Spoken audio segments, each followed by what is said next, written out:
tahay daawadayaal waxaynu soo baranay habkii lagu shaqeynayay multitrack markana iminkan waxaan eegaynaa aan barnaynaa sida codka loogu duban karo qaybta leedahay waveform oo badankii dadka lagu sameeyo sidaan hore soo sheegay marka hore waxaad tagaysaa sidii qaabkii hore kale optionska tag optionskii waxaad tagaysaa monitor recording level si aad u ogaato codka soo gelaya ama microphone ka soo baxay ama mixer ka yimaado meesha doona ka yimaado codka aad doonayso inaad qabato qiyaasta intee la eg ayuu ku soo gelaya ama uu ku duubmaya marka waxaan tuujinaynaa monitor recording levelki inuu casaanka gaaro lama baahna marka 2 inta okay qiyaas casaanka haduu ku dul ciyaaro waa okay wuxuu diyaar u yahay inuu wax qabto si wax u qabtana waa inaad amar siisaa amarkana halkan ayaa laga siinaa qaybtan waxa leedahay recording marka tiraahdo toos uma tagay wuxuu ku tusayaa codka uu ku qaban doono nooc uu yahay marka waxaan qaadanaynaa 16 qaybtan waxaan qaadanaynaa stereo moon haddaan qaadano hal dhinac kaliya oo labada dhinacba hal dhinac buu ka dhigaya marka si hadhow aan stereo uga dhigo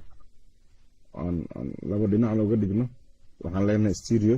laakiin microphone kan isticmaalina si waa isla kii hore waa microphone mono oo microphoneadan caadiga mono weeye hal garab kaliya ayuu natusaya garabkaas ah leftiga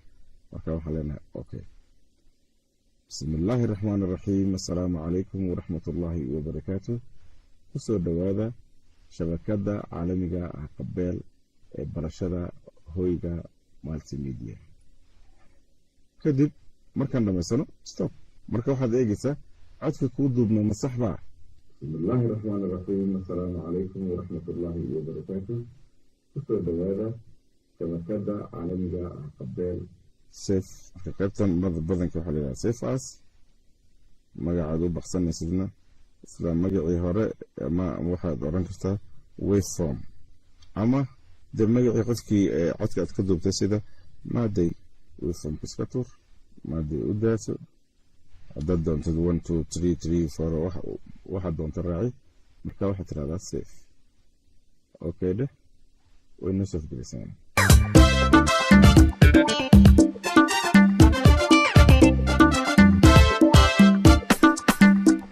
watahay daawadayaal waxaan filayaa inay idin ka bogateen casharkaasi uu inoo marinayay injineer maaday tan iyo intaanu ku kulmayno casharka kan xiga waa munashiima iyo injineer maxamed cabdullaahi ismaaciil maaday oo idinku dhaafaya asalaamu calaykum waraxmatullaahi wabarakaatu